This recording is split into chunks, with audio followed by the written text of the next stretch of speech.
Failure is failure to conform.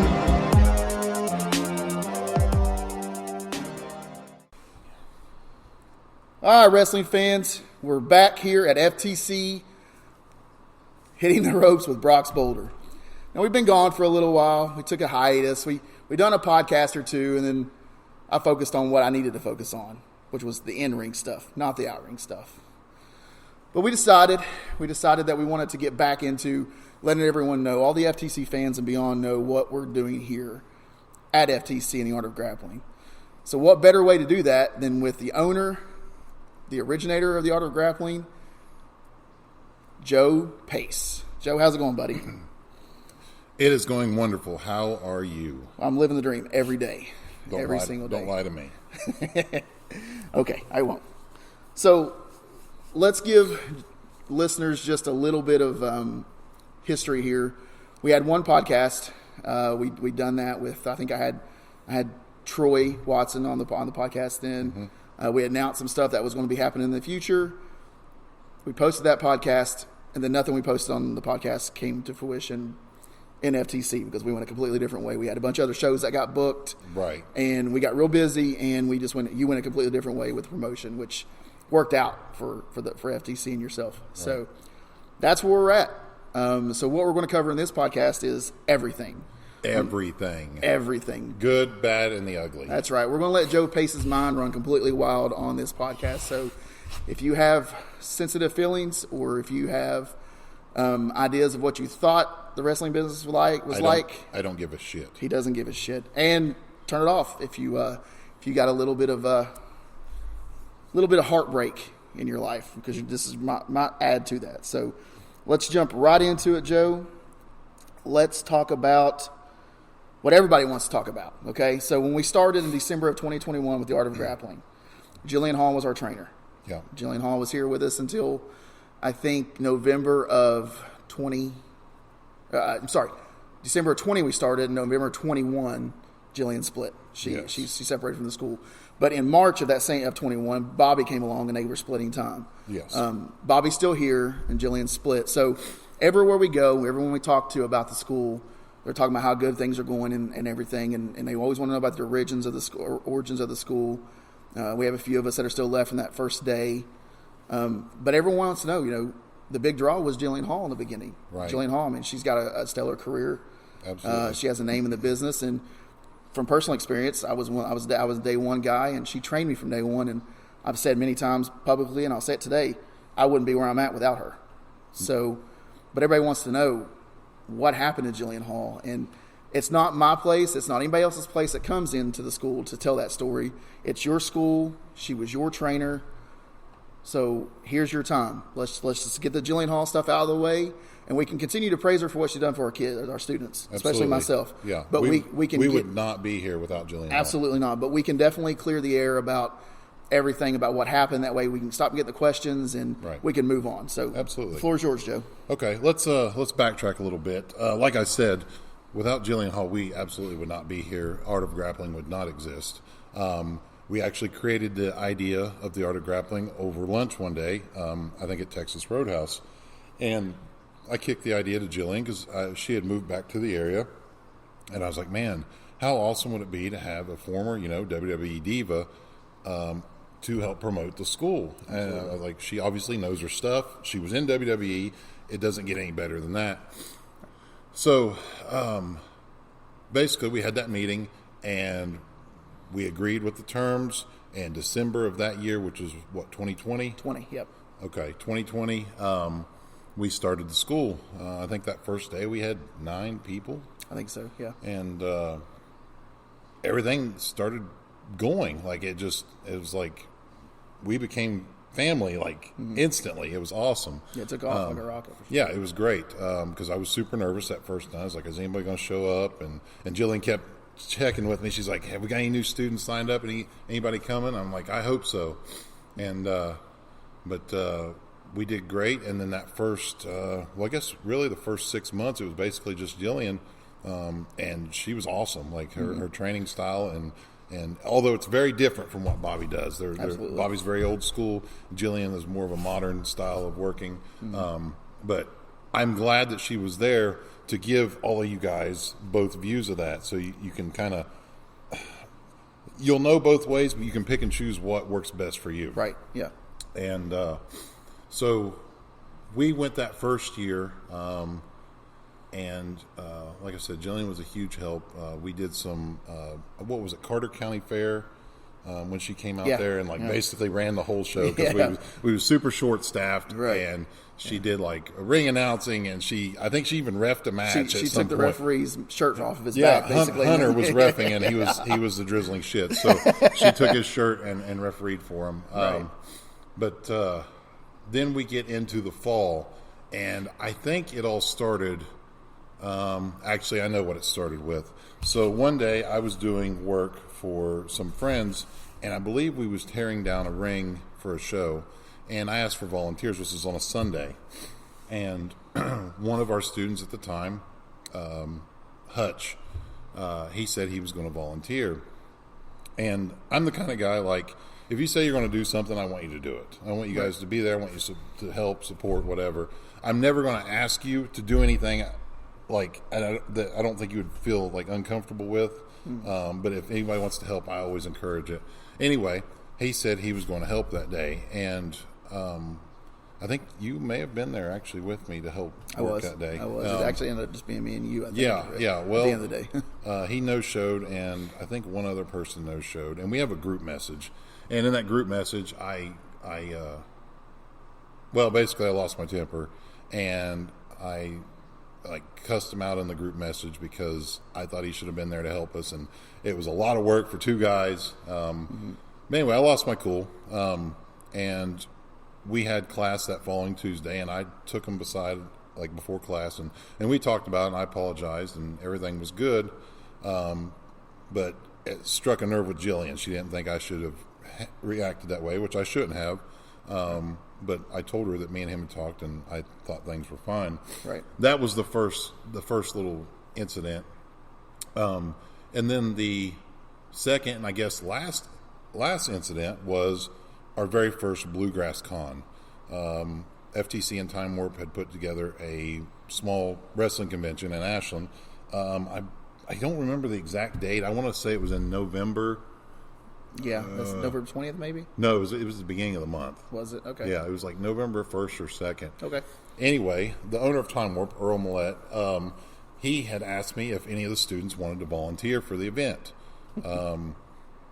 Keyword, volunteer.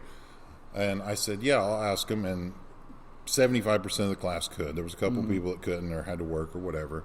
But we had a handful of volunteers. They came to the convention. We put each volunteer with a wrestler. They basically got to sit and talk with the wrestlers all day. Can I add some of this real quick? That's pertinent to the story. There was volunteers, and actually, I think even Earl or yourself created a volunteer group chat, which is what it said. Yeah, in the group chat. I think it's pertinent to the story. Bluegrass volunteers. Yeah, that's very relevant. Anyway, we had a good day. Everybody got, if they wanted autographs or whatever, everybody got free autographs. We even got to sit with. At the time, what's his name now? Alistair Black. Yeah, Malachi Black. Malachi Black. We got to sit with him and watch some old UK film, which was super cool. But we got done with that day, and it was a good outing. Financially, it probably wasn't the best, but it's okay. It was a good first step in the right direction towards bringing wrestling to Ashland in that caliber. So we get finished that evening, and I get a message from one of the students asking about pay. And I thought they was just ribbing me because, I assumed everybody thought it was, right. Volunteer. And I said, talk to the boss, talk to Earl. And I guess they had messaged Earl, and he said, no, this is a volunteer thing. And that was on a Saturday. Well, Sunday, in the group message, it blew up and about the volunteer status.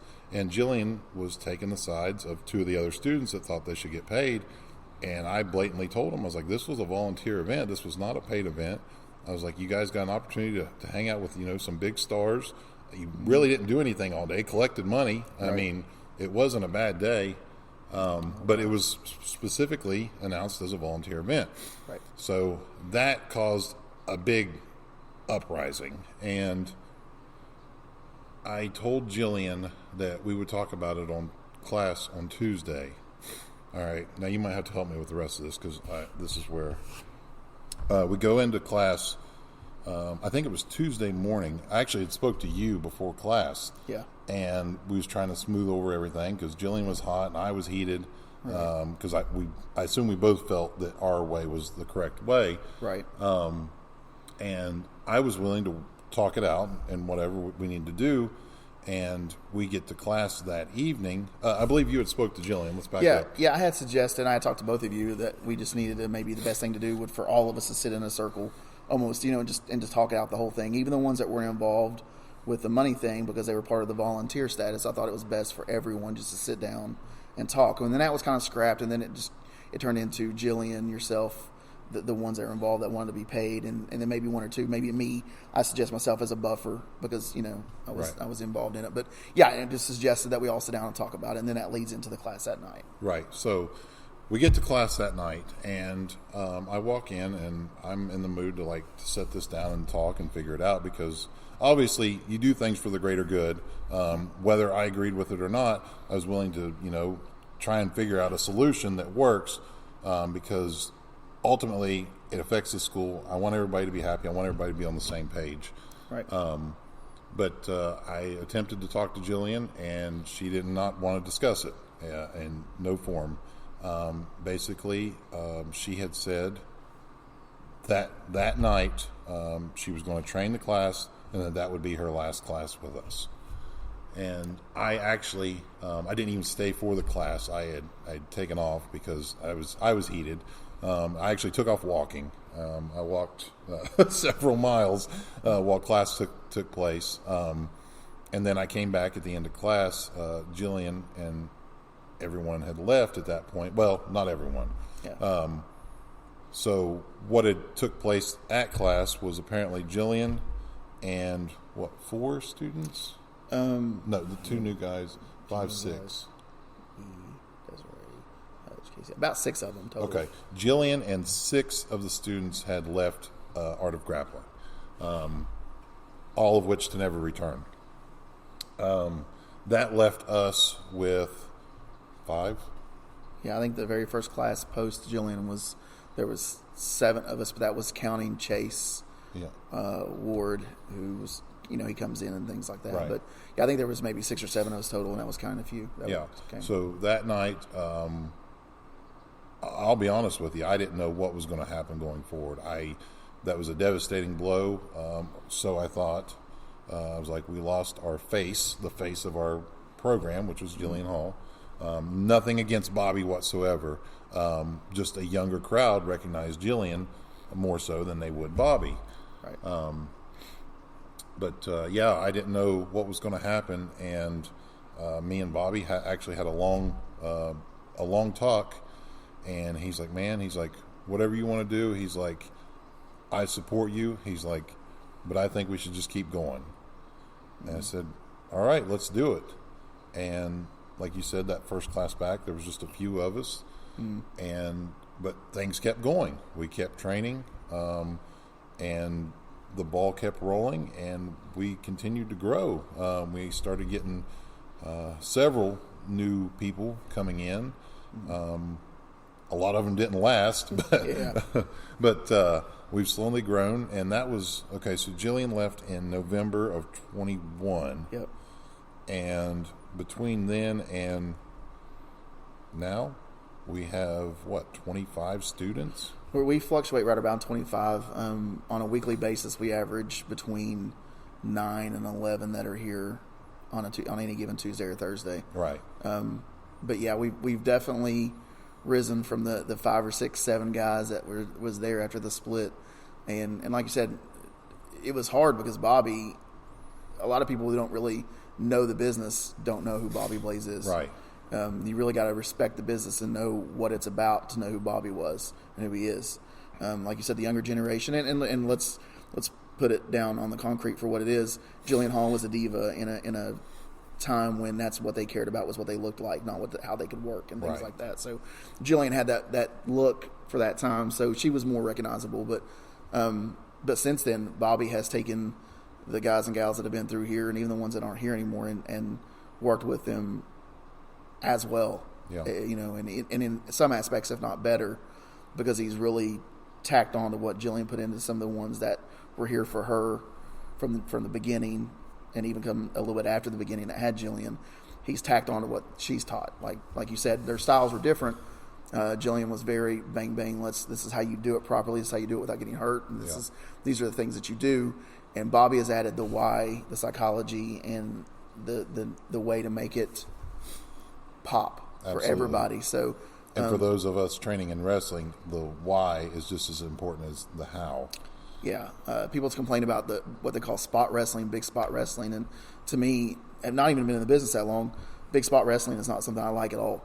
I want the match to make sense to me. Like recently, I was in a match with a friend where there was a guy that was Luis Casanova's size. I know you know who Luis Casanova is. Yeah. Love Luis, one of my good friends in the business. Luis Casanova's size, and he wrestled a guy that was the lunatic Caleb Thorne's size. Mm-hmm. Throne size, and Caleb, taking nothing away from what he does in the ring, he's not a powerhouse. And in this match, this little guy, this smaller guy than the beef guy, was throwing him around like a rag doll. There were suplexes and the big flare bumps off the top rope and body slams and things like that. That doesn't make sense to me. Right. Moves for the sake of doing moves. Right. It doesn't make sense to me. Yeah, anybody can do that stuff. But it doesn't make sense. And then, there are places where little guy can do a big strength spot in a match and it makes sense, but that's the last ditch effort. That's the bring the people in, but it's not a whole match format.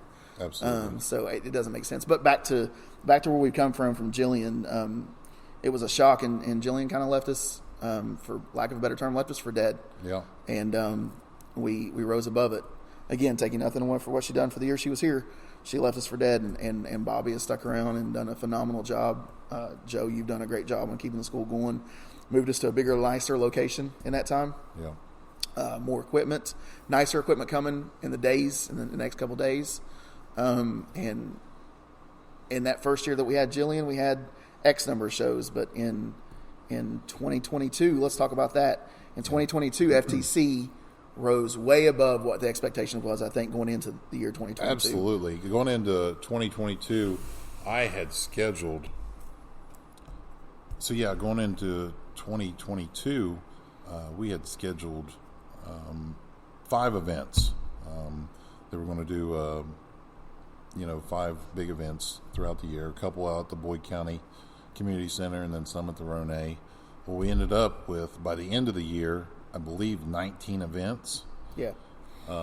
We ended up picking up Carter County Fair. We picked up Boyd County Fair, Lawrence County Fair, Martin County Pumpkin Festival. The word was getting out there. We even did First Friday in Ashland. So we was starting to get the recognition. We're starting to, establish ourselves as a brand for professional wrestling in the area. And, it just it took off a lot bigger and a lot quicker than I thought it would. Which is good, considering the guys that we've had and girls we've had come through the school. It was good for them to have shows like fair shows where we could showcase that talent. Because normally, like in my first year, I know we've done a couple student shows where we showcase the students and what they've learned and things like that. We normally, the first couple, we always kind of left those for family and some of the normal FTC fans to come in and watch those. But with those fair shows, it really helped with the students that hadn't had a lot of work in the ring in front of people get out there and showcase what they've done without having to lock down another venue or something like that. Because at that time we were still at the old school, and we had done a couple of places out there last year too, if you remember. But we was able to run outside last year, which was fine. But it was nice to go to different areas like Carter or Lawrence, Boyd County, and even down in Inez, Kentucky for the Pumpkin Festival, and show a different type of crowd what we can do. And I think that's carried over for 2023 as well. I think that the types of shows and the reputation that we had in 2022 is definitely shaping up for 2023 to be just as big, if not bigger. Absolutely. I've already received, I know it's January, I've already received contact from 3 of the events that we had done last year, wanting us to return, as well as a new event, which will take place later this fall. They actually contacted me today about doing an event, and yeah, I think 2023 may be our biggest year yet. I am super excited. Part of me has a little bit of anxiety because running that many shows, you're always on your toes and you're always working. But this is what we need to do to continue to grow, and so that's what we're going to do. Yeah, and I think that the advantage you have maybe over a lot of other promotions is you have guys around you like Bobby that help with every show in every way that he can, and you got a lot of the students that'll come and put the ring up, come take it down, and take care of the little stuff that you don't have to worry about at this point. Guys that know how to do those things that you can just kind of trust to do those things, and you can handle the other stuff that you need to be doing throughout the day and even going into the show for the weeks upcoming for those shows. So I think that's an advantage for you as a promoter for sure. But let's backtrack just a little bit back into 2022. I know that we had Pogue Landing Days, which is a big thing in Ashland, Kentucky. Pogue Landing Days is definitely something that people look forward to over there. We had it booked. I'm pretty sure we had, I think it was Jeff Jarrett coming in for yes. Pogue Landing Days. And then there was just a little bit of a cluster. So, again, the floor is yours, Joe Pace. Let's talk about the Pogue Landing story. Yeah, so Pogue Landing was mainly it was a little bit of miscommunication, maybe on my behalf as well as the whoever the parties were that I had spoke with. I was under the assumption, obviously, we do not operate for free. This is a business, and so any events that we do, we require funding. I have to pay for permits for the shows. I have to pay for you guys, the talent. Nobody works for free, ideally.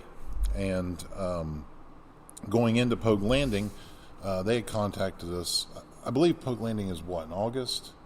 I think it was in August, yeah. Okay, so it was in August or September. Anyway, it was in the fall. They contacted us early in the year, April or May, and had mentioned wanting to do a show. And I said, yeah. And I had sent over an email with a basic outline of what we provide, how much it costs, et cetera, et cetera. Well, we heard nothing from them. There was no response. I believe Earl had reached out to them a couple times. And we didn't hear anything until literally about 2 or 3 weeks before Pogue Landing. They'd reached back out to us, said, hey, we want to do the event. So I started booking. I started putting together some talent based on what the budget that I had provided on the sheet had said. And I believe it was the Sunday before the event. The event was supposed to take place on a Friday. It was the Sunday before. And I don't even remember how it came up, but something came up that there was no funding for our part of the show. Now, if you guys have never been to Pogue Landing, you're not familiar with the area. It's a big event. They had like a big country singer there. It wasn't Trisha Yearwood, but it was I can't think, but she was on that caliber. It was a big country singer, and I know she didn't come in for free. They had a circus there, like a mobile circus. It was really cool. I know they didn't come in for free. Basically, they shut down. They shut down 5 or 6 city blocks. Yeah, they shut down. So it's a big Ashland. event. It's not like it's not like a in the middle of a nowhere kind of festival. It's right in the center of town, and they shut down 5 to 6 blocks, maybe more than that, and it goes 2 blocks deep as well. Yes, because it's on both sides. It's on the side streets there as well. So it's not something small. And like you said, the talent that was coming in definitely wasn't doing it for free. Yeah. So I had got the information that there was no pay for this event. So I had actually reached out to the woman in charge, or the woman I had contact to the Sunday before, and she told me that they had us scheduled, and I said, yeah, and this was our rate. And she said, well, we don't have a budget for that. And I said, okay, well, then we don't have a show. And she said, that was not the agreement. And I said, I do not have this agreement with you. We do not operate for free. So that's why if you guys showed up at Pogue Landing looking for FTC Wrestling, which was continued to be advertised throughout the week, that there was no FTC Wrestling. Yeah, but it goes further than that even, because it was advertised that Jeff Jarrett would be appearing at the FTC event. And correct me if I'm wrong, but Jeff Jarrett was even canceled. And, yes, and you guys had to find replacements. He had a booking, I believe, in Mexico. He was double booked, so they canceled. And Earl ended up bringing in last minute. I believe he brought in Arn Anderson and Dean Malenko, right? Which they did a signing down there. Those are two great guys to bring over the business. I mean, Right. Dean Malenko is one of the guys that helped train Bobby. So, he was near and dear to Bobby's heart, obviously, and then Arn Anderson and Bobby know each other well. Yes. So, and they're two great guys. They're names in the business. So, anybody that's a wrestling fan definitely know those two guys. But yeah, as far as that goes, the Poke landing was a flop. Like I said, there was miscommunication, I believe, on both sides. But if they're willing to do business, we absolutely would love to run there. Like I said, it's a big event, and it would be awesome to do a show there. Absolutely. Absolutely. So let's do something a little bit different, Joe. I'm going to throw out, since we've spent the whole podcast name dropping here. We've said Jillian and Bobby and Arn and Dean, and we've name dropped this whole show. Let's name drop some people and see how and what Joe Pace think about these particular people. Okay. I think it's a dangerous game, Possibly. but I think it's going to be a little bit of fun. So what you're going to find in this podcast is truths and just laying things out for everybody to know. That's what I want mostly from this show, is the real stuff behind wrestling.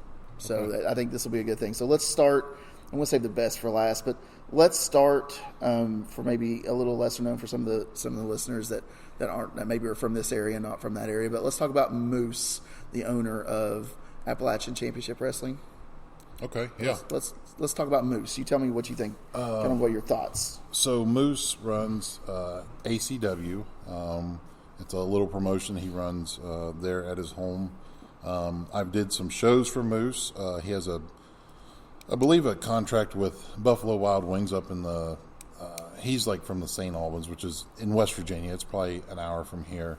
But he has a contract with like the local B-dubs, and he does good shows. He has his group of guys that he uses for every show. He's very ECW heavy. He has a lot of friends at ECW. Shane Douglas, I believe, is one of his best friends. Me and Moose talked. We've talked several times. I believe he's slowly going to get out of the wrestling business based on what he told me. He said he's just burnt out on the hustle and bustle of pro wrestling. Moose is a good guy. That's really all I have to say about him. And not that my opinion matters on him. This is a Joe Pace thought, but the few times I've got to work with Moose with the signings and stuff we've done with Time Warp, he's been fair and been really nice. So I like Moose too. I've watched some of his shows on live and had a lot of our friends in the business work for him. So I got a lot of respect for Moose too. Let's talk about Daniel Blevins. Daniel Blevins. I could talk all day about Daniel Blevins. Please don't. I'm just kidding. No, Daniel Blevins has been with us since the start.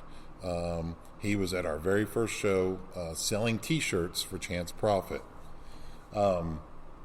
And I don't know how it came to be, but we got in a conversation one day, and he's like, I do ring announcing. And I said, really? And he said, yeah. He's like, you ought to book me once. And I was like, we were currently out of a ring announcer because I had fired our ring announcer. Funny story. We had a ring announcer. I'm not going to mention his name because I don't want to embarrass him. But we had done a 50-50 raffle, and it's normally the ring announcers. We kind of put that role on them during the intermission. We'll do a 50-50 raffle. Mm-hmm. And the way a 50-50 works, if you don't know, you buy tickets for $1 a piece, and we put the tickets in a bucket, and we draw a winning ticket. Now, however much money we raise with that, we split it. 50 goes to us, and 50% goes to the person that wins. Right. Well, our ring announcer, he did the 50-50. It was a good pot. It was like $280 or something like that. Well, the guy that won, he gave all the money to. So at the end of the night, I went to him. I was like, hey, do you have the half of the 50-50? And he's like, what do you mean? I said, our half of the 50-50 raffle. And he's like, oh, no. And I swear to you, I thought he was going to start crying. Like he was so tore up. I don't believe I ever actually fired him. He just quit coming. Yeah. So anyway, the next show we used Daniel Blevins, and he was phenomenal, and he's been with us ever since. He's the best damn ring announcer, that bar none. Like, he is awesome. I agree. I thought he was a worker. The first show we ever had, he walked in. Of course, that was the first student show we had for AOG. He walked in. I thought, man, who's that guy wrestling? Because if y'all don't know who Daniel Blevins, he's a big dude. He looks Joe Pace in the eye. And if you guys, Joe's, what do you go, about 6'7", Joe? Yeah. So he looks Joe Pace in the eye. Daniel's a big dude. So I thought, man, I'm glad I'm not wrestling that guy. So, but Daniel's a phenomenal guy, and he's done a lot for FTC. So I'm really glad to have him around. And if you guys are looking for a good life insurance man, I will send you to Daniel's way. Shameless plug for Daniel Blevins Insurance Company. You're welcome. Modern Woodman of America. You're welcome, Daniel. Well, you mentioned the next guy. I wasn't going to say this guy yet, but you've already put him out there, and you touched my knee ever so gently. So let's talk about this guy. Let's talk about Chance Profit. Chance Profit. So I've known Chance for probably 10 years or longer. Chance is one of my favorite people, both in and outside of the ring.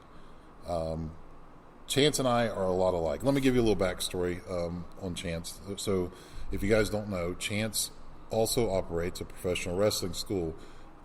It is based in Nitro, correct? I think so, yeah. Because I know he moved. Yeah, I think it's still Nitro. I think it's Nitro. He's in Nitro or somewhere close to Nitro, the Power Slam Academy. And me and Chance are a lot alike in the fact that, like, we do what's best for our school.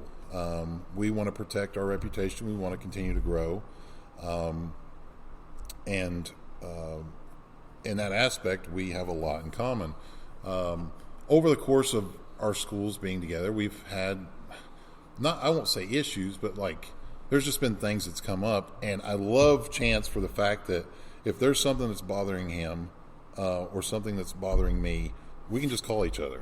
Right. We just call and we talk about it, and we're good. And I love that.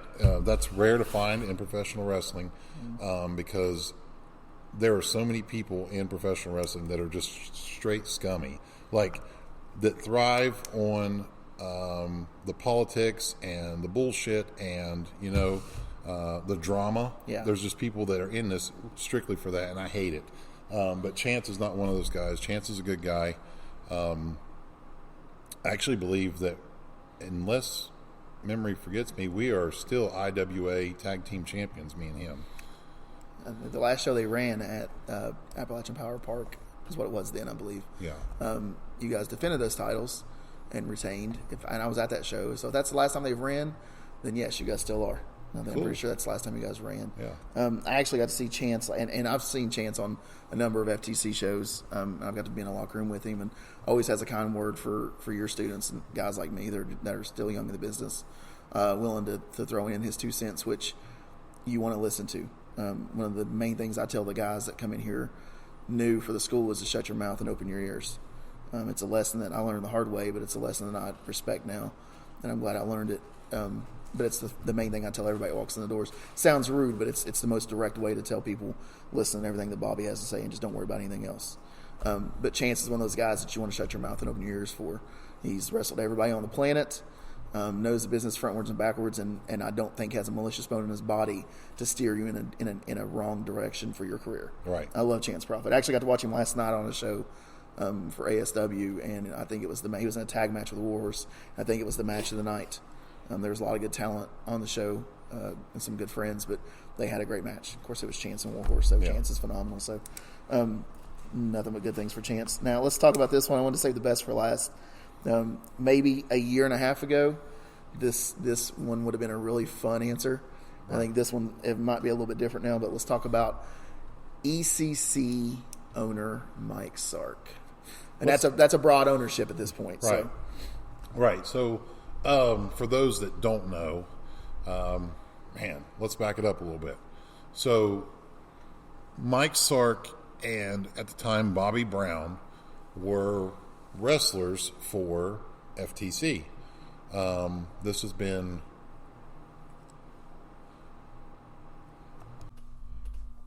Mike Sark. All right, so let's back it up a little bit. 2017, our second show, Mike and Bobby Brown are in the crowd.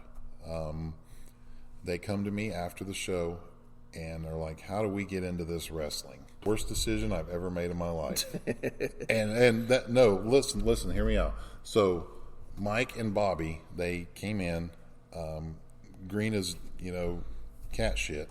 And they were, how do I put this? The fans loved them. Like, they couldn't wrestle, a stick, and the fans ate it up. Like, they were selling tickets like crazy. And honestly, it was pissing off other wrestlers that I had booked because I was giving them prominent roles where they obviously were not ready to be at, right? Because they were selling half of the crowd. I mean, I was in like it was a weird scenario because, like, on one half, obviously I want to sell tickets. We're a new promotion. These guys are hot. People like to see them. Mike can talk on the mic. Bobby can drink beer. He can't do that. And on the other hand, the locker room's upset with me because there's good workers on there that are not getting the position where Mike and Bobby are. And anyway, they were with me for a couple years. Me and Mike had a falling out. Shoot. I can't think of when it was now. Maybe like 2019. Anyway, had a falling out in 2019. Let's just say January. And then March of that year, here comes ECC Wrestling out of Ashland, Kentucky. And what do you know? It's Mike Sark's promotion. They were our tag team champions when they left FTC. And on their very first promo video, they threw our belts in the trash. So that was a declaration of war for me. I absolutely hated everything about ECC and what Mike was trying to do. And another issue was Dave Harmon, which is a good friend of mine, and he is also part of FTC. At the time, he was, a financial investor in FTC. He helped me put the shows together. Well, he was also helping Mike because he is friends with both of us. And he was trying to work both sides of the spectrum. And I wasn't a fan of it. I was not happy. Fast forward to, July of 2020. Trying to think how this came to be. So Earl Millette, owner of Time Warp, we was kicking around the idea of, I believe, the first Bluegrass Con. And we were looking for a venue, and he had wanted me to reach out for the National Guard Armory in Ashland. It's a big building. For those of you not familiar, it's a big gymnasium, large capacity. It was a huge wrestling venue back in the day. They had incredibly large wrestling shows at the Armory. And that's also where ECC Wrestling was running. So I had reached out to the Sarge there, which is the sergeant in charge. He did the booking for the gymnasium and whatnot, and give him the date that we wanted to do the Bluegrass Con. Well, the word got back to Mike, because I guess Mike and Sarge were good friends, and the Sarge told Mike that we were reaching out to do a wrestling show at the National Guard Armory. So Dave calls me, and he said, hey, Mike is pissed off. He said, you guys are trying to run at the Army. He said, what are you doing? And I said, I'm not trying to run a wrestling show. I explained to him what we was doing. We was trying to do a convention. We need a building big enough in Ashland to do that. And he's like going on about things. And I'm like, you know what?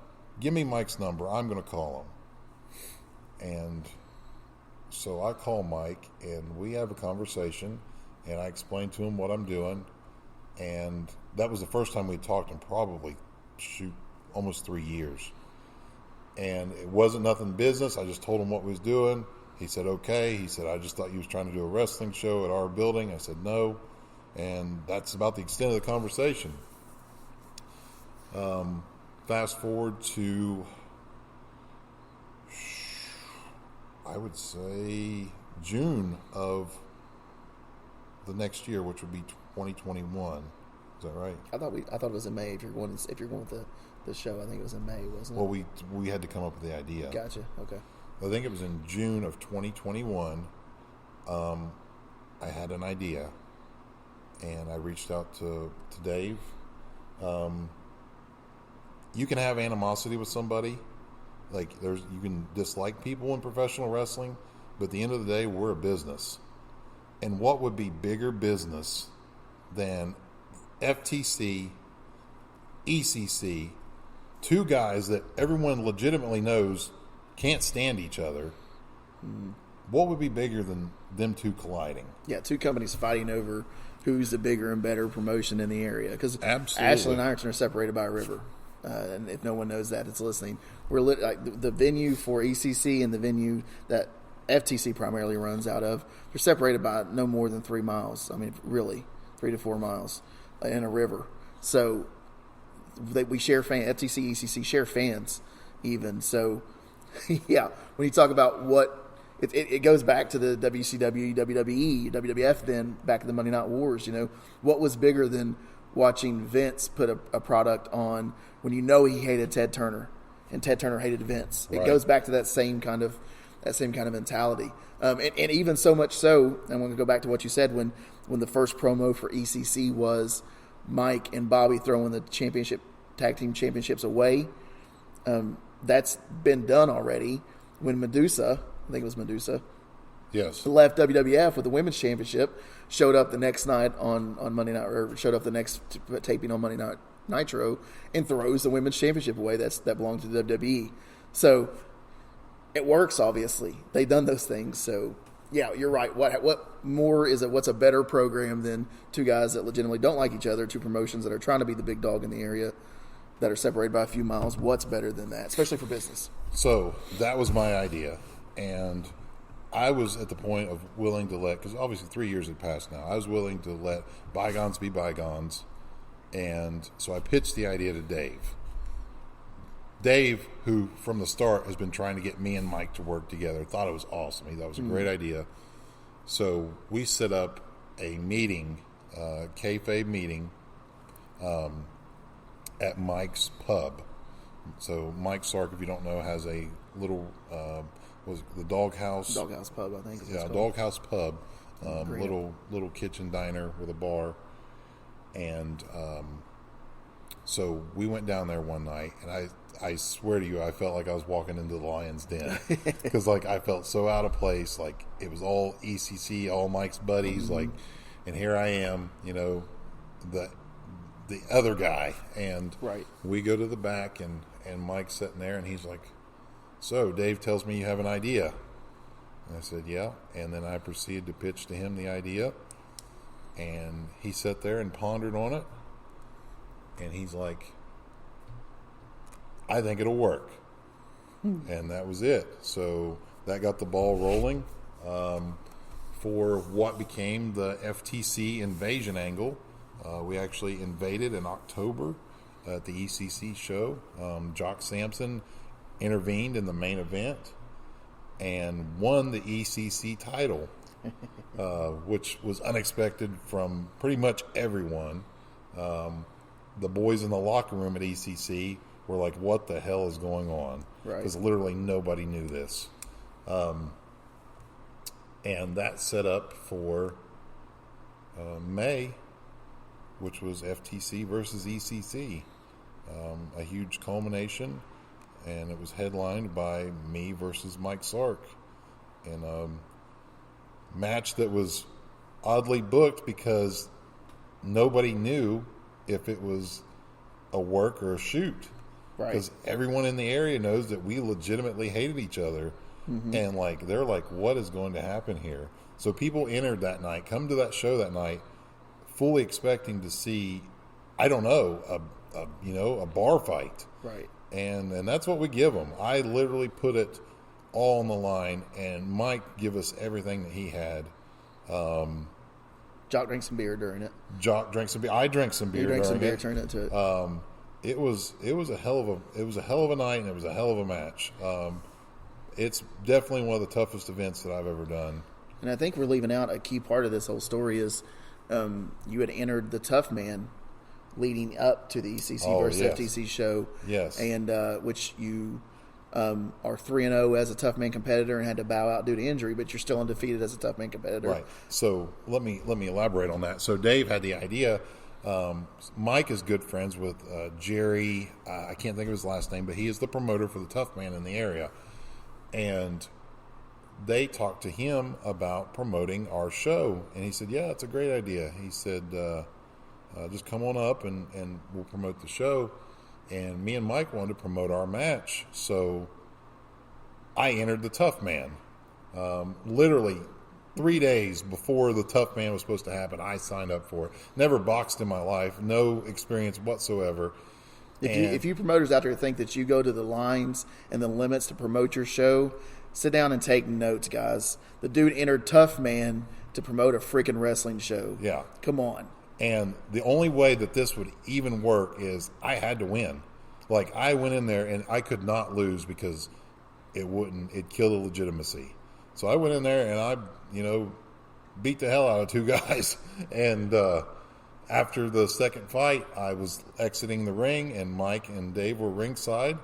And if you've seen the video, we got into an altercation. Mike shoved me. I shoved him back, and then we had a big pull apart because everyone there, they didn't know what was going on, so they got in between us, and everything worked perfect. Like, it couldn't have been any better. But that just added to, the fire behind the match for May. Yeah, it was a really good story.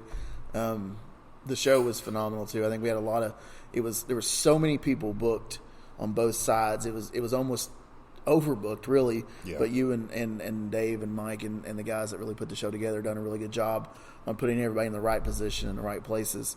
I mean, you had Renee Dupree, who jumped ship for ECC and joined our side. And, some of their big stars were there. I think the Tate twins were there. Yeah.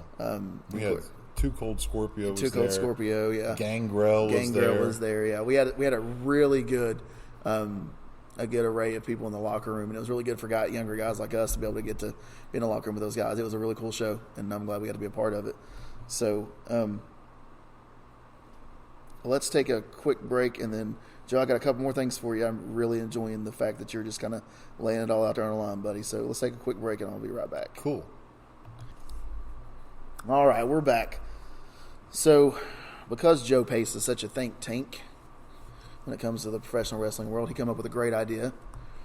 So we have a show February 18th at the Ronay Theater. Welcome to the jungle. The wrestling jungle. Don't forget the wrestling jungle part.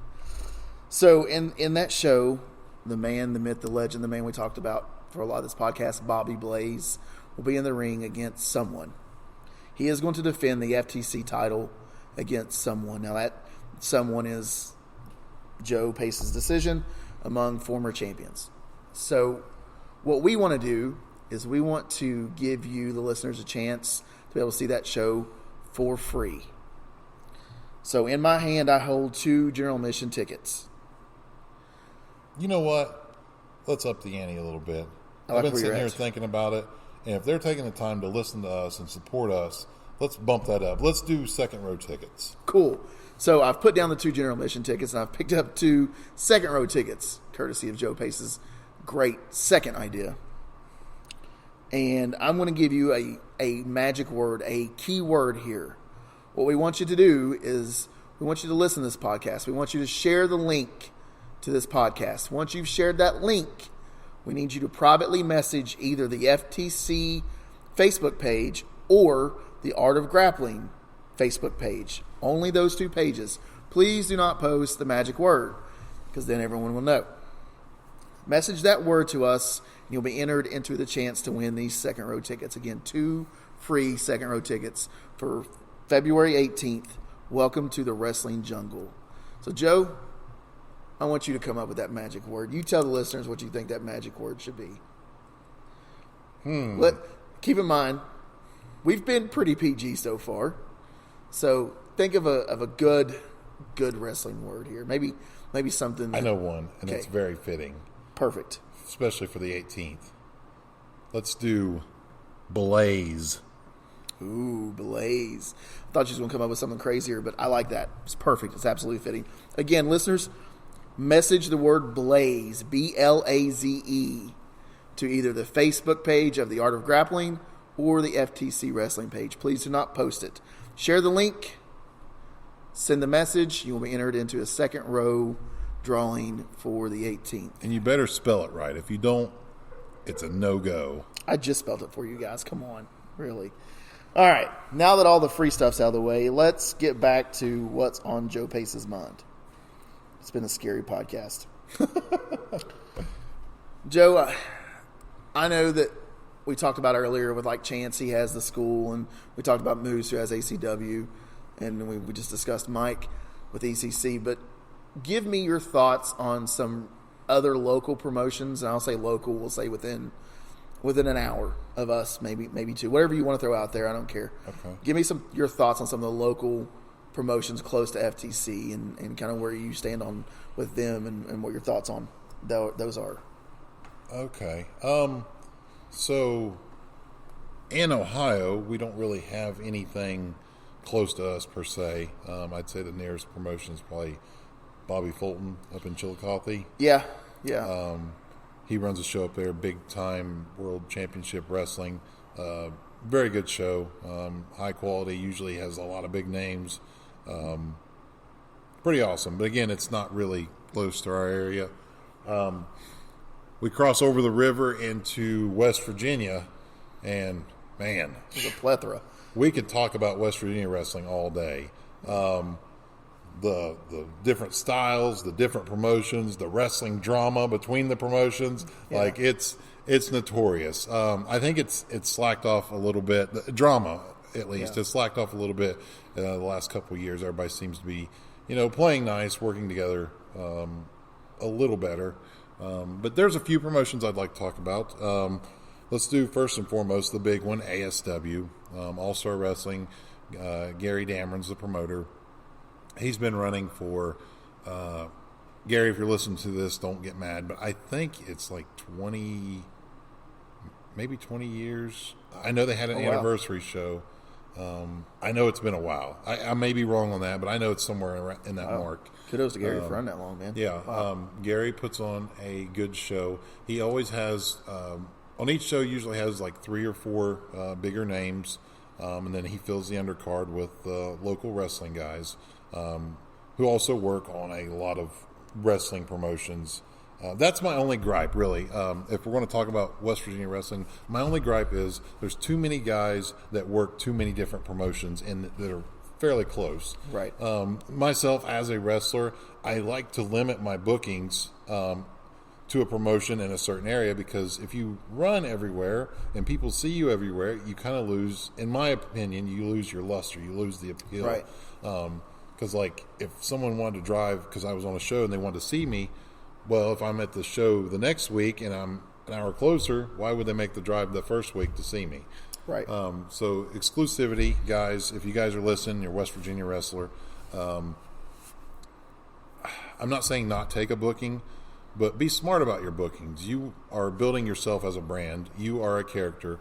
Don't, for lack of a better term, pour yourself out to every promotion that runs. Anyway, ASW, good promotion. I've worked for Gary a handful of times. It's quality wrestling. I actually ran a show last night at the Milton Volunteer Fire Department that Titan Troy and I attended. I think I said earlier in the podcast, it was the first time I'd ever got to take in an ASW show, and it was pretty good. I mean, it had quality. The main event had Brian Pillman Jr. in it, so awesome. That was kind of cool. Yeah. And it was a close quarters venue too, so it wasn't like you're hanging from the rafters. You're right there. So I'm I know you guys can't see us, but we're at the FTC facility right now, filming or doing this podcast, and I have a piece of weight equipment in front of me that's 10 feet in front of me. That's how close a lot of people were to Brian Pillman Jr. Right. Which is great for a lot of the big wrestling fans that see him on AEW every week. So, and then they got to see a lot of their other guys like Chance Prophet, Warhorse, Huff and Manley was there. So they got to see a lot of the good guys that they want to see. But it was a quality show, the first one I ever got to see. So you're right, he does a pretty good job. Yeah, funny. Well, not really a funny story, but my first wrestling match in West Virginia was in that building. It was the Milton Fire Department for the old UWA, Charles and Nada. Adkins. They used to run a wrestling promotion out of the Milton Fire Department. And that was my first match there. I believe it was against AJ King. It's been almost 10 years ago. Wow. Yeah. But anyway, moving on. Another wrestling promotion, one that's near and dear to me, is Pro Wrestling Conquest. Derek Stowers is the promoter. Derek runs a different style promotion. His is closer. Gary at ASW is more of an old school wrestling. He brings in a lot of the older guys because that's what his fans like. Right. It's an older crowd. They like that old school wrestling. That's what draws there. Derek, on the other hand, is more of an indie guy, an up and comer guy. Guys that are hot, like at the indie level. He'll bring them in and does great shows. He's run a couple different places, but currently he's running in. I guess it's Charleston, but it's called it's the Sports Quantum Sports. Yeah, Quantum Sports Complex, and he actually has a show coming up. Do you know the date on that show? I want to say it's March. It's March 17th. March 17th. That sounds right. No, I'm sorry. It's not. It's March. It's actually February. It's February 17th. No, it's March. Is it March? He's 1 month after us. Okay. So Gotcha. March 17th, they have a show coming up. So, yeah, if you live in the Charleston area or close to the area, check out Pro Wrestling Conquest. They are awesome. I've worked for Derek, I believe, 10 times. I've been on several of their shows. They have a really good product. I always kind of refer to it as I don't want to say a sister company, but it's kind of a partnering company because a lot of us that have gotten into the business recently, we've kind of cut our teeth on paying our dues by going with you and setting up the ring.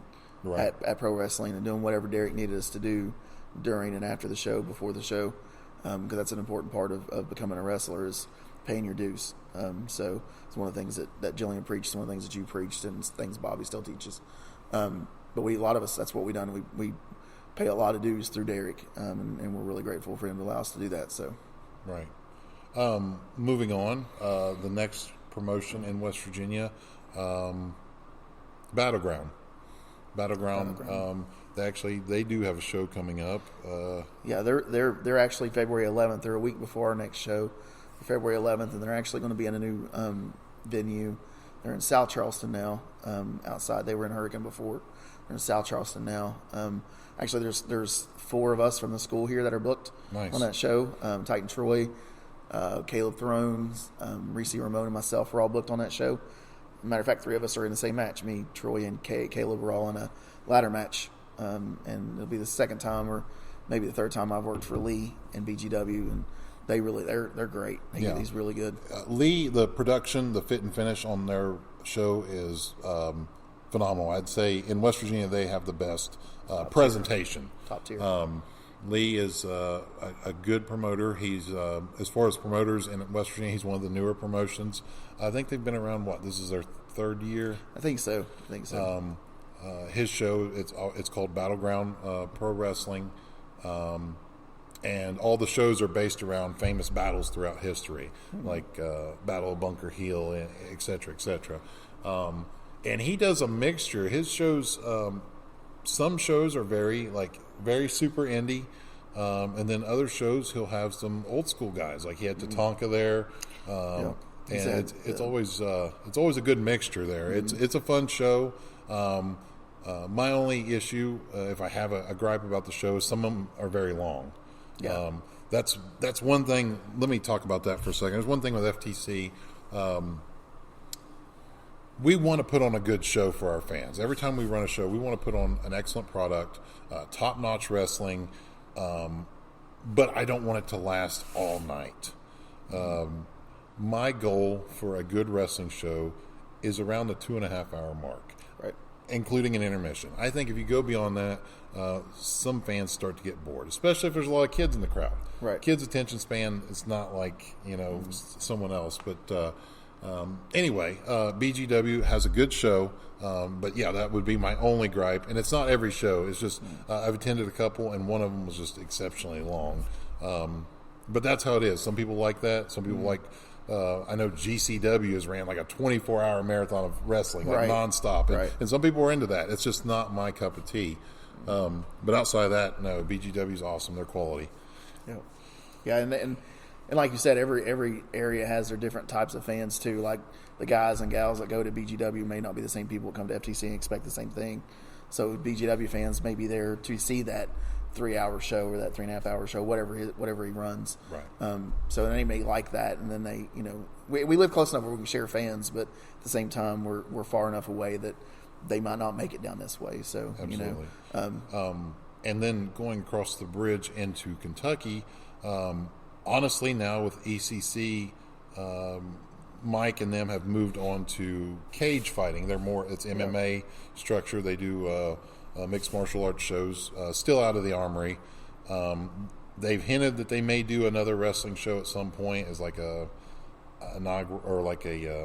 what's the word I'm looking for? Like a farewell thing, or like a remembrance. Oh, like gotcha. Okay. But that's just rumors. So, but outside of that, there's not really any other wrestling promotions in our vicinity. I would say the next one would be Tony Presley, Lexington, New South Wrestling. Nice show. Really awesome good show. Yeah. Top quality everything. Tony, from me and him have talked a few times. He used to run a wrestling promotion several years ago. Got out of the business.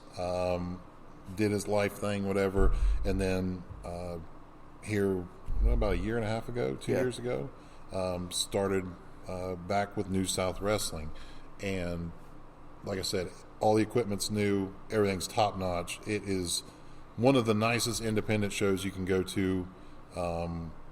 Quality wise, I think the only thing better is AEW or WWE. Like Tony's great. He takes care of the boys, and he puts on a quality show. He does, and he recently started a wrestling school.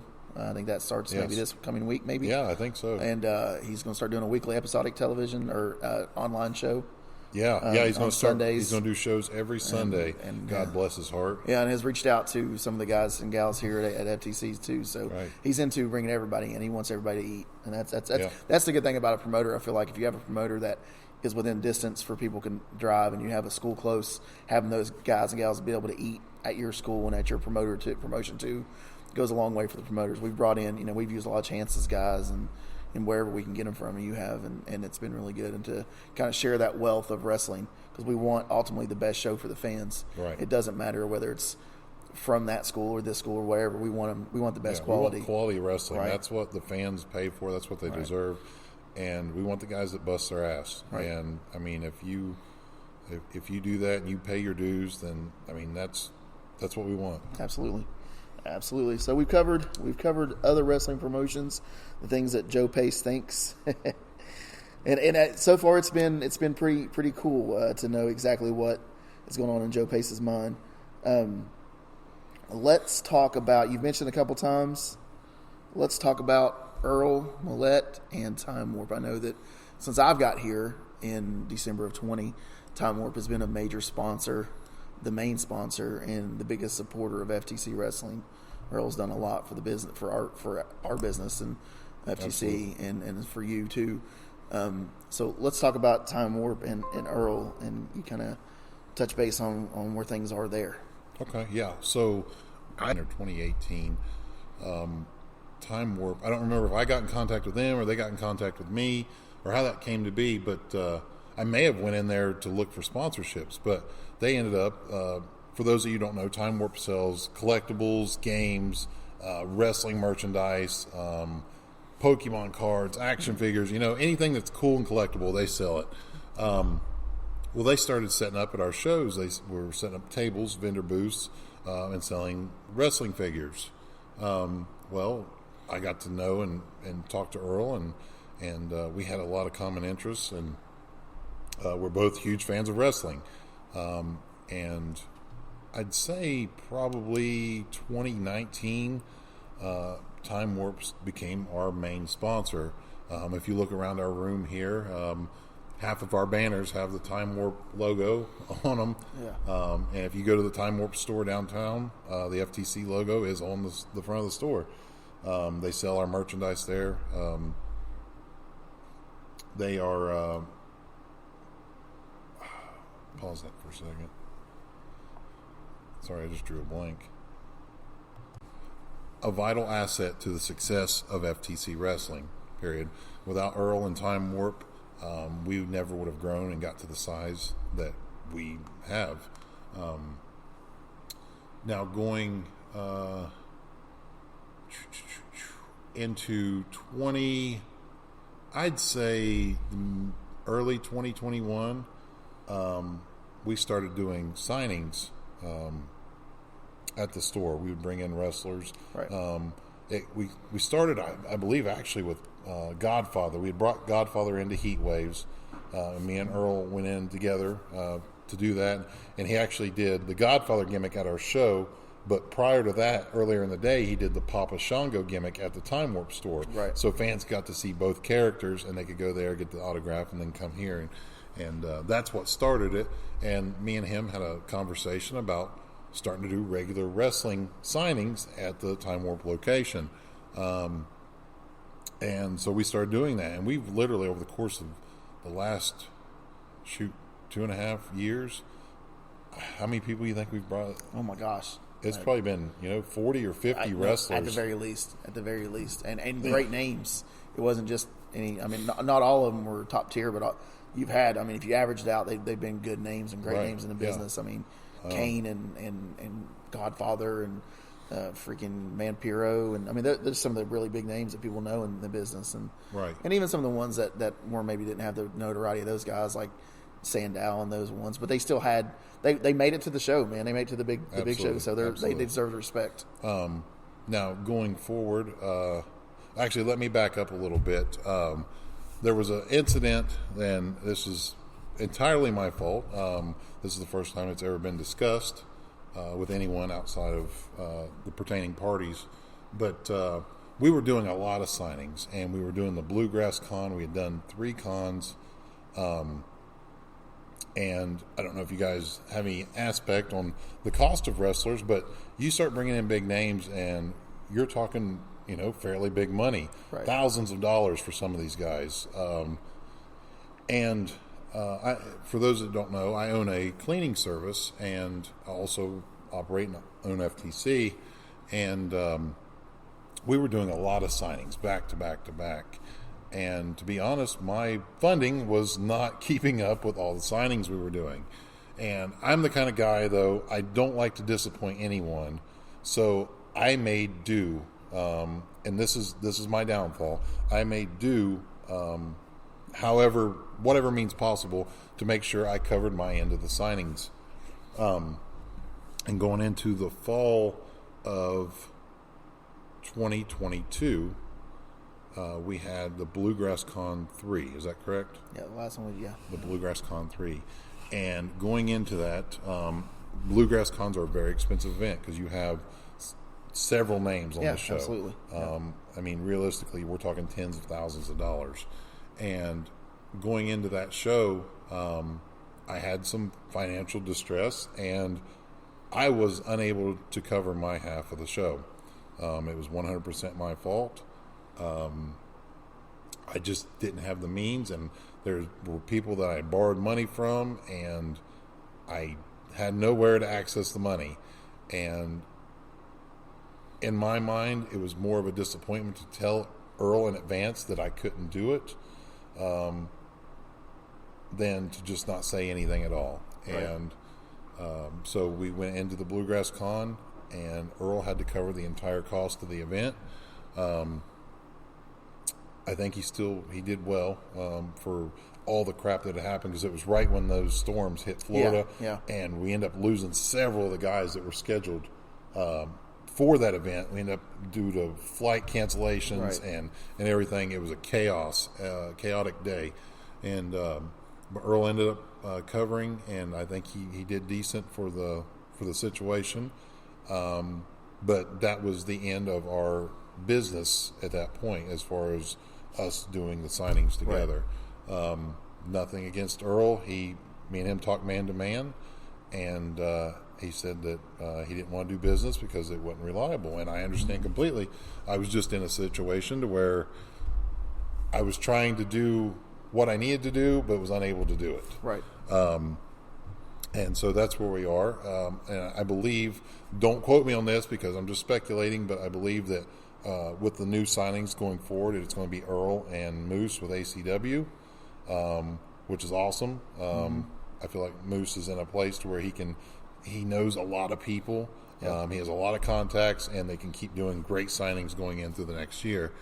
He was always kind of a behind-the-scene guy, too. Yeah, Moose was always there with the with signings. Like, regardless of who he was doing or whatever, Moose would always come there. He'd always help do, keep the line moving. He'd do ticket sales, whatever he needed to do. Transportation for some of the guys. He done a lot of stuff, yeah. Moose has always been a great guy as far as that goes. He will help however he can. He's helped. We've done shows for FTC, and he's brought guys from the airport. He's filmed for us. Right. So, yeah, I think that partnership with Moose and ACW and Earl and Time Warp will be awesome, especially for the signings. They already have some big signings announced. And I encourage them, and I encourage everyone to go to all the Time Warp events because that's how we get wrestling to grow in the area. Absolutely. But, yeah, that's my...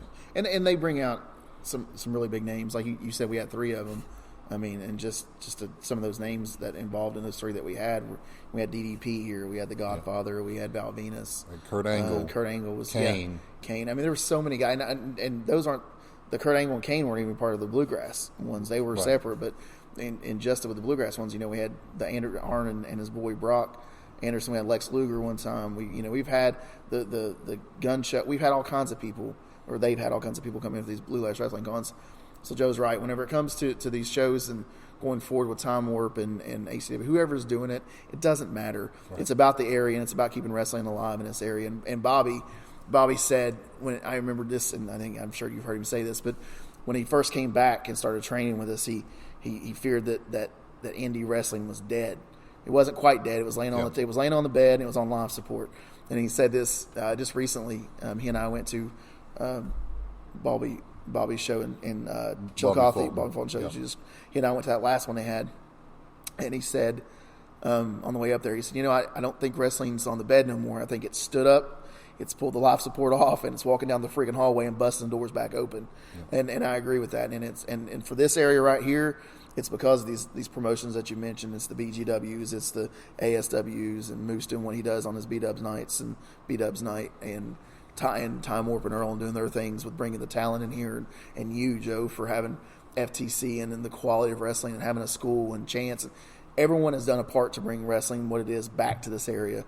And God bless all you guys for bringing that and giving us the opportunity to the ones that are in the ring and living our dreams, and the ones that are outside watching what's going on in the ring. I think God bless you guys for doing that for us. And I want to take a moment to thank all of our fans. You guys, we've been doing this since 2017, and we continue to grow and get support from, and it's you guys. Without you, we would not be here, because I mean, we literally, you fund us to do what we love to do. Absolutely. And in return, we provide you with the absolute best quality shows that we can. Absolutely. And it's I'm forever grateful to you guys for that. Absolutely.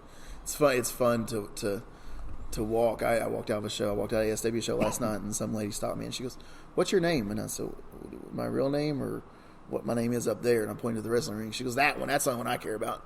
She went to the wrestling ring. I said, "Brox Boulder." And she goes, "I knew that was you." And that's a cool feeling. I've told this story a bunch of times to people, and that was creepy. I've told this story to people, but there was a guy that was in wrestling that I knew in the business before I got into it, and he was a friend. And I went to a show right before I started wrestling. Joe, you were a part of that.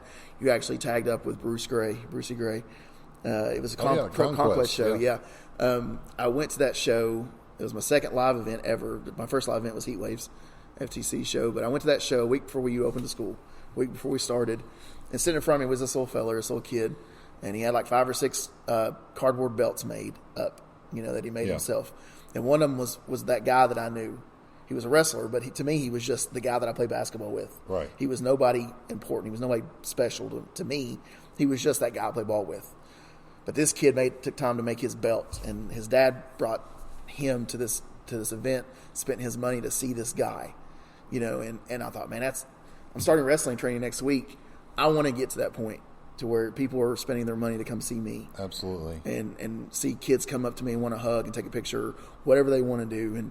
And it takes years to do that sometimes. And I think the quality of training I've received here at FTC, between Jillian and Bobby and you even, and the people you've brought in to help along the lines with like Melina and Gangrel and Scotty Tuati, the seminars we've had alone, Tommy Rich, Shane Douglas, have propelled me to that spot a few times where everyone, God, that's Brox Boulder walking down all the way, and I walked through Walmart with an FTC hoodie on and go, man, y'all put on a great show. Yeah, I mean, I didn't do anything to the show but my part, but you know what, I mean, that makes me feel great to be a part of that particular program, That's the best feeling in the world, and that's why we do it, man. It's the feedback from the fans. We thrive off of that, and just like you said, like when I put that mask on and I go out there and perform for the fans and the kids, man, the kids love Misery.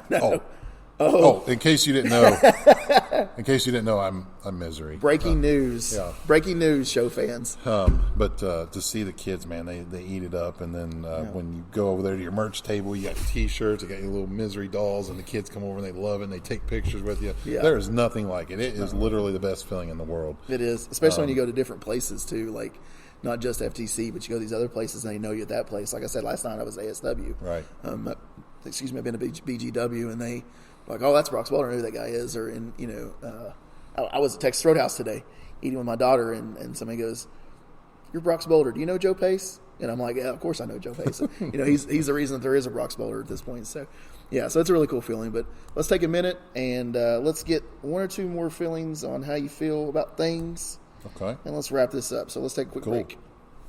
2018, Time Warp. I don't remember if I got in contact with them or they got in contact with me, or how that came to be, but I may have went in there to look for sponsorships, but they ended up, for those of you who don't know, Time Warp sells collectibles, games, wrestling merchandise, Pokemon cards, action figures, anything that's cool and collectible, they sell it.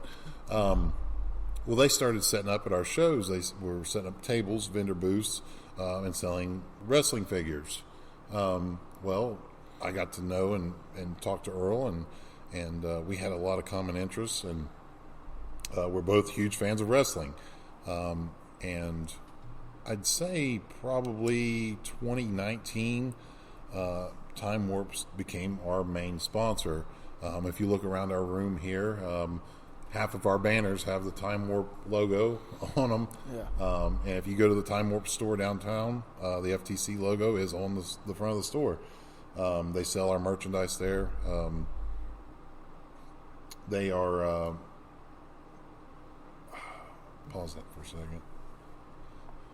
Sorry, I just drew a blank. A vital asset to the success of FTC Wrestling, period. Without Earl and Time Warp, we never would have grown and got to the size that we have. Now going into I'd say early 2021, we started doing signings at the store. We would bring in wrestlers. Right. We started, I believe, actually with Godfather. We had brought Godfather into Heat Waves. And me and Earl went in together to do that. And he actually did the Godfather gimmick at our show. But prior to that, earlier in the day, he did the Papa Shango gimmick at the Time Warp store. Right. So fans got to see both characters, and they could go there, get the autograph, and then come here. And that's what started it. And me and him had a conversation about starting to do regular wrestling signings at the Time Warp location. And so we started doing that. And we've literally, over the course of the last, 2.5 years, how many people do you think we've brought? Oh, my gosh. It's probably been, 40 or 50 wrestlers. At the very least. And great names.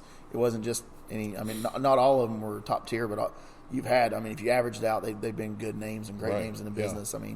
Kane and Godfather and freaking Vampiro. And, there's some of the really big names that people know in the business. And even some of the ones that more maybe didn't have the notoriety of those guys, like Sandow and those ones, but they still had they made it to the show, man. They made it to the big show, so they deserve respect. Now going forward, actually, let me back up a little bit. there was an incident, and this is entirely my fault. This is the first time it's ever been discussed with anyone outside of the pertaining parties. But we were doing a lot of signings, and we were doing the Bluegrass Con. We had done 3 cons. And I don't know if you guys have any aspect on the cost of wrestlers, but you start bringing in big names, and you're talking, fairly big money, right. Thousands of dollars for some of these guys. For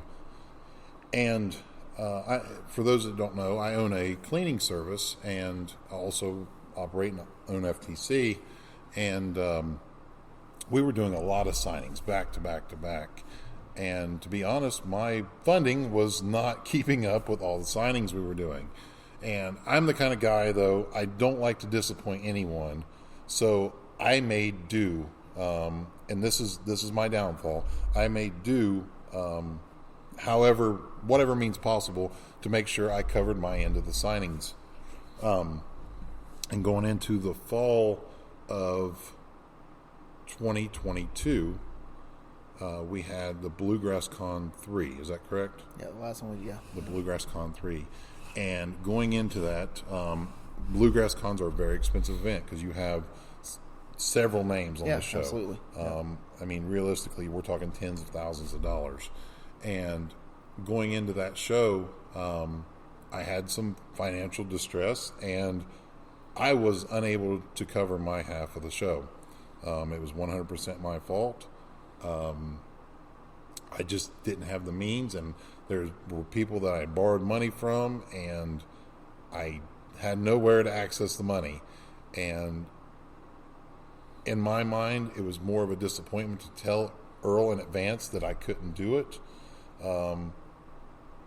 than to just not say anything at all. Right. And so we went into the Bluegrass Con, and Earl had to cover the entire cost of the event. I think he did well for all the crap that had happened, because it was right when those storms hit Florida, and we ended up losing several of the guys that were scheduled for that event. We ended up, due to flight cancellations and everything, it was a chaotic day. And but Earl ended up covering, and I think he did decent for the situation. But that was the end of our business at that point, as far as us doing the signings together. Right. Nothing against Earl. Me and him talked man to man, and he said that he didn't want to do business because it wasn't reliable, and I understand completely. I was just in a situation to where I was trying to do what I needed to do, but was unable to do it. Right. And so that's where we are. And I believe, don't quote me on this because I'm just speculating, but I believe that with the new signings going forward, it's going to be Earl and Moose with ACW, which is awesome. I feel like Moose is in a place to where he knows a lot of people. Yeah. He has a lot of contacts, and they can keep doing great signings going into the next year. He was always kind of a behind-the-scene guy, too. Yeah, Moose was always there with the signings. Like, regardless of who he was doing or whatever, Moose would always come there. He'd always help do, keep the line moving. He'd do ticket sales, whatever he needed to do. Transportation for some of the guys. He done a lot of stuff, Moose has always been a great guy as far as that goes. He will help however he can. He's helped. We've done shows for FTC, and he's brought guys from the airport. He's filmed for us. Right. So, yeah, I think that partnership with Moose and ACW and Earl and Time Warp will be awesome, especially for the signings. They already have some big signings announced. And I encourage them, and I encourage everyone to go to all the Time Warp events, because that's how we get wrestling to grow in the area. Absolutely. But, yeah, that's my... And they bring out some really big names. Like you said, we had 3 of them. I mean, and just some of those names that involved in those 3 that we had. We had DDP here. We had The Godfather. We had Val Venus. And Kurt Angle. Kurt Angle was Kane. Kane. I mean, there were so many guys, and those aren't the Kurt Angle and Kane weren't even part of the Bluegrass ones. They were separate. But in just with the Bluegrass ones, we had the Arn and his boy Brock Anderson. We had Lex Luger one time. We've had the gun show. We've had all kinds of people, or they've had all kinds of people come into these Blue Lash Wrestling cons. So Joe's right. Whenever it comes to these shows and going forward with Time Warp and ACW, whoever's doing it, it doesn't matter. Right. It's about the area, and it's about keeping wrestling alive in this area. And Bobby said, when I remember this, and I'm sure you've heard him say this, but when he first came back and started training with us, he feared that indie wrestling was dead. It wasn't quite dead. It was laying on the bed, and it was on life support. And he said this just recently. He and I went to Bobby's show in Chillicothe, Bobby Fulton show. Yeah. He and I went to that last one they had, and he said on the way up there, he said, I don't think wrestling's on the bed no more. I think it's stood up, it's pulled the life support off, and it's walking down the freaking hallway and busting doors back open. Yeah. And I agree with that. And it's and for this area right here, it's because of these promotions that you mentioned. It's the BGWs, it's the ASWs, and Moose doing what he does on his B-Dubs nights and B-Dubs night, and Time Warp and Earl and doing their things with bringing the talent in here, and you, Joe, for having FTC and the quality of wrestling and having a school and Chance. Everyone has done a part to bring wrestling, what it is, back to this area. And God bless all you guys for bringing that and giving us the opportunity to the ones that are in the ring and living our dreams, and the ones that are outside watching what's going on in the ring. I think God bless you guys for doing that for us. So. And I want to take a moment to thank all of our fans. You guys, we've been doing this since 2017, and we continue to grow and get support from, and it's you guys. Without you, we would not be here, because we literally, you fund us to do what we love to do. Absolutely. And in return, we provide you with the absolute best quality shows that we can. Absolutely. And I'm forever grateful to you guys for that. Absolutely. It's fun to walk. I walked out of a show. I walked out of the ASW show last night, and some lady stopped me, and she goes, "What's your name?" And I said, "My real name, or what my name is up there?" And I pointed to the wrestling ring. She goes, "That one. That's the one I care about."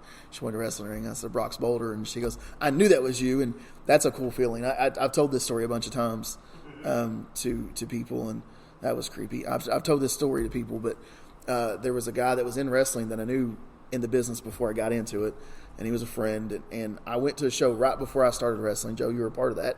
You actually tagged up with Brucey Gray. It was a Conquest show. Yeah. I went to that show. It was my second live event ever. My first live event was Heat Waves, FTC show. But I went to that show a week before you opened the school, a week before we started. And sitting in front of me was this little fella, this little kid. And he had like 5 or 6 cardboard belts made up, that he made himself. And one of them was that guy that I knew. He was a wrestler, but to me, he was just the guy that I play basketball with. Right. He was nobody important. He was nobody special to me. He was just that guy I play ball with. But this kid took time to make his belt, and his dad brought him to this event, spent his money to see this guy, and I thought, man, I'm starting wrestling training next week. I want to get to that point to where people are spending their money to come see me. Absolutely. And see kids come up to me and want to hug and take a picture, whatever they want to do. And it takes years to do that sometimes. And I think the quality of training I've received here at FTC, between Jillian and Bobby and you even, and the people you've brought in to help along the lines with like Melina and Gangrel and Scotty Tuati, the seminars we've had alone, Tommy Rich, Shane Douglas, have propelled me to that spot a few times where everyone, God, that's Brox Boulder walking down all the way, and I walked through Walmart with an FTC hoodie on and go, man, y'all put on a great show. Yeah, I didn't do anything to the show but my part, but you know what, that makes me feel great to be a part of that particular program, That's the best feeling in the world, and that's why we do it, man. It's the feedback from the fans. We thrive off of that, and just like you said, like when I put that mask on and I go out there and perform for the fans and the kids, man, the kids love Misery. Oh, in case you didn't know, I'm Misery. Breaking news. Yeah. Breaking news, show fans. But to see the kids, man, they eat it up. And then when you go over there to your merch table, you got your T-shirts, you got your little Misery dolls, and the kids come over and they love it and they take pictures with you. Yeah. There is nothing like it. It is literally the best feeling in the world. It is, especially when you go to different places too, like not just FTC, but you go to these other places and they know you at that place. Like I said last night, I was ASW. Right. I've been to BGW, and they like, oh, that's Brox Boulder. I know who that guy is. Or I was at Texas Roadhouse today eating with my daughter, and somebody goes, "You're Brox Boulder. Do you know Joe Pace?" And I'm like, "Yeah, of course I know Joe Pace." He's the reason that there is a Brox Boulder at this point. So, yeah, so it's a really cool feeling. But let's take a minute and let's get 1 or 2 more feelings on how you feel about things. Okay. And let's wrap this up. So let's take a quick break. All right, so we're back, and Joe, I'm going to get your thoughts.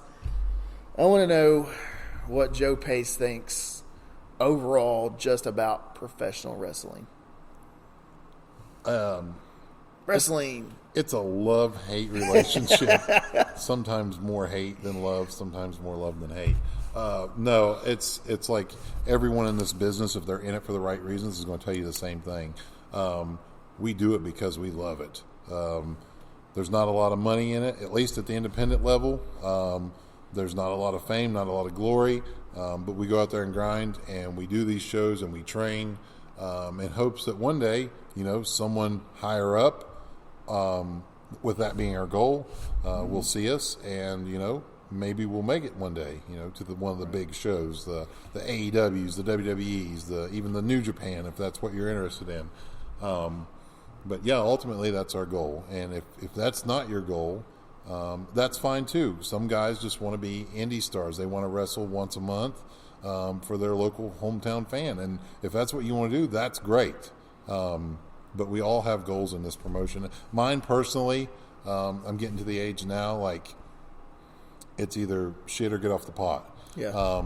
I've been up in my cardio. I've been hitting the gym pretty hard. I want to try and get in the best shape that I can, because my goal this year is to either get a dark match or get a tryout for one of the big promotions. I feel like realistically I probably got about 8 to 10 good years left in me, and I want to try and make this my year to do something. Yeah. And then as far as goals with FTC, obviously I want us to grow. I want us to be more successful than we were last year, which was our most successful year to date. I want more students here. I want to reach a larger fan base. I want to expand. We did a little bit of that last year, going to some new locations. I want to capitalize on that. I want to find more locations. I want to get bigger.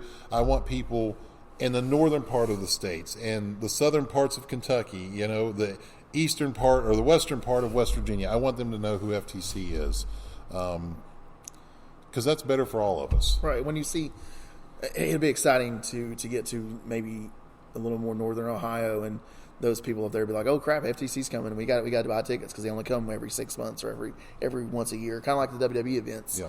They only go to this place once a year, every 6 months or so. That would be really nice for FTC to get to that part of that in the wrestling business, especially for us guys that have been around for a hot minute with FTC. I know that you tell everybody, you tell all the students that walk through FTC. We do student shows for a reason. We do them to showcase what the students are doing, because I've told you this a bunch of times. We can't teach what live interaction is with fans, with 20 of us standing in the room when we're training. Live interaction with those fans have to be done with live fans. Right. So the student shows are great for that. Live interaction with the fans. See how the guys and girls do in their first, second, third matches or whatever.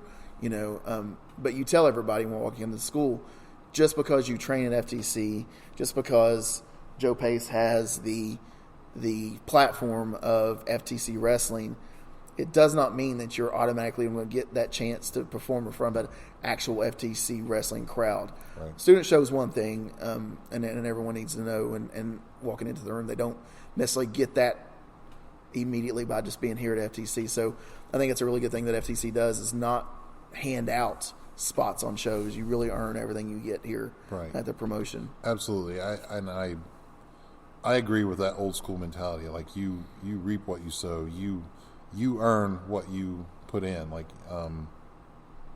I want to make it exclusive. I don't want, everyone and their brother to be able to wrestle for FTC. Right. I want you guys to earn that spot. I want it to be a privilege to come and work for us, because we do put on a good show, and I pride myself in that fact, that we put on the absolute best wrestling show that I can put together. And there is an exclusivity to that. I think the other thing that FTC does is we have a really diverse roster and how we do things. I mean, you got vets, and I mean vets like Jock Sampson that can still put on the best show among anybody. You got a guy like Jock who is not going to do the things that maybe Matt Cross is going to do. Right. You know, Matt Cross is a great vet that works for us too, though. But they're going to be separate. They're going to be different wrestlers, but they both can bring the best matches on the card at any given time. But with the AOG, we also got a lot of guys and girls that are young and maybe not so young, and that can bring good shows in their own aspect. You know, they're young, Absolutely. they're green in the business, but they can 100% get in the ring and work with almost anybody. And I think that's a true testament of Bobby Blaze and what happens here at Art of Grappling. So let's finish up here. Let's talk about what 2023 holds more near in the future than long term. We talked about the long term goals of FTC. We want to be all over the state and a couple states like we were last year. But coming up recent, we have February 18th. Welcome to the Wrestling Jungle. Bobby Blaze defending that FTC title. That's at the Ronay Theater. A couple guys are going to be on that show. Give me some names that are people should look for. Okay, before I list the guys, we have to talk about this for 1 minute. It has been over a decade, over 10 years since Bobby Blaze has been inside of a wrestling ring, actively competing. I have begged Bobby for the last 10 years to get inside a wrestling ring and actively compete. This event is huge. If nothing else, just to see Bobby Blaze in that ring one more time. He's going in there. I can tell you from personal experience, he's training hard. He's getting ready for this. He's taking this serious. This is a fight for him. He is defending the FTC title. He is representing our company by carrying that strap on his shoulder. And he told me personally this is a huge honor for him. And I am so excited for this match. If you guys are a true wrestling fan, then you know what this match means to all of us. But yeah, not only is Bobby going to be defending his FTC title to show, we have a slew of great guys and gals that's going to be there. Dylan McQueen, he was here last year at February's My Way. Yeah, he was awesome. And fans have not stopped messaging me about when's Dylan McQueen returning. He friggin' tore it up, and they loved him. So we are bringing him back. He will be here February 18th. Ray Lynn, our women's champion. She has been our champion now for almost 2 years. It's close. Really close, yeah. I'd have to look it up, but we're almost 2 years reigning and defending women's champion. She will be defending that belt February 18th. A newcomer, Evil Nate. This guy, he is awesome. I've worked with him on a couple shows. To go out there and watch him do what he does is pretty wild. He's a chainsaw wielding, flesh wearing. He's just a crazy dude, and he is going to be a sight to see. I got to see him this summer. He was really good. Yeah. You, sir, are going to be, hey, and this is breaking news because we haven't announced this yet. You, sir, are going to be defending your AOG championship come February 18th. Opponents not yet announced, but we'll get to that soon. That's all right. I accept them all as I have over the last over 400 days. Right. That's it. That's the spirit, a fighting champion. We are bringing in Sue Young. Sue has been at FTC several times. I think she's been here 3 or 4 shows. But it's been a while since Sue Young, the Undead Bride, has been here. She will be gracing us with her presence. But yeah, it's going to be a stacked card. Yeah. Some of the ones at Luscious Lawrence, you've let that out of the bag. Oh yeah, Lawrence will be here. He's always a good time. Lawrence is great. I love Lawrence. He's a good hand. He's a solid worker. I mean, he's got a good look, and he's OVW guy. Yeah. Which, if you guys don't know, I'm an OVW guy, and you can always count on them guys to perform. They are top tier athletes, and they are top tier talent. Yeah. But yeah, February 18th, it's going to be a stacked card. We're going to be back at the Ronay Theater Saturday night. Nothing else to do. Come watch some wrestling. Come watch Bobby Blaze do what he done best in Smoky Mountain and WCW. Kick ass and take a name. Take a name for sure. That name to be released later at Joe Pace's choice. That's it might be Joe. It might be Joe Pace. I'm just kidding. It's not gonna be Joe Pace. Hey, don't tempt me. All right. So we got a busy summer. We're going to focus on February 18th. At February 18th, we'll start talking about what we're going to do from there on out. But we have fairs, we have festivals, we have student shows that we have planned for this year. If you don't know, in December of 2022, on the 10th. Actually, we had our very first student show live here at our FTC facility. We done about 70 to 75 people. It was kind of an exclusive event based on room. We're going to open that up just a little bit in the future because currently we have 2 training rings in the facility. That'll change here in the coming weeks, and then maybe change back to having 2 rings again in the near future. But we may open that up just a little bit more. But we're going to be doing some student shows right here at AOG. That's going to showcase our talent we have here at the Art of Grappling, showing what Bobby's been able to show these people, these guys and gals, and you're going to have some of the vets, and I use that loosely with some of the guys that have been around for FTC, working with them, some of that new talent that we have here at the Art of Grappling. So look for that in the coming months as well. Joe, it's been a long, strange trip walking through your mind. We just scratched the surface. That is the scariest thing I think I've heard all night. But I appreciate you coming on and letting everyone know, kind of giving the backstories on things and clearing the air on some stuff. We definitely was able to put some things out there that people wanted to know and answer some questions. And if nothing else, we definitely know that FTC is here for the fans. We're here for the quality wrestling, and we're definitely here for straight shooting. We want everybody to know what we're about. So absolutely. I just want to start fresh, getting ready for this new year, get the ball rolling. Clear head, clear conscience. We're ready to rock and roll. Absolutely. Guys, find us FTC on about every social media platform you can think of. We're on Twitter, we're on Facebook, we're on Instagram. Not on OnlyFans yet, but we will be, I feel like, and that's a scary thought. You can find us about on any program platform there. Again, remember the contest we have for 2 second row contest tickets here for the February 18th show. 2 second row contest. It's been a long night, man. Yes, it has. Walking through your mind. Anyway, we're giving away 2 second row tickets to Welcome to the Wrestling Jungle, headlined by Mr. Bobby Blaze himself. So if you remember that key word, I'm not going to tell you what it is, but remember it and spell it correctly, and you could be sitting second row come the 18th. Send that word to the FTC Art of Grappling page or to the FTC Wrestling page. Private message. Please do not post it publicly. You can find myself, Brox Boulder. I'm on every single set of social media you can find, other than OnlyFans. Thank God. And I'm Joe Pace, and you can find me on nothing. Don't bother me. Yeah, he doesn't want to be bothered, especially after this. He'll shut down for a month after this, guys. But you can find me on every platform there is. It's just Brox Boulder. Hopefully I'm the one and only. Nobody else wants another one of me. So thanks for listening. Hopefully we'll have a few more of these in the coming weeks. It's been really fun. So for Joe Pace, FTC, and all the guys here at Art of Grappling, thank you.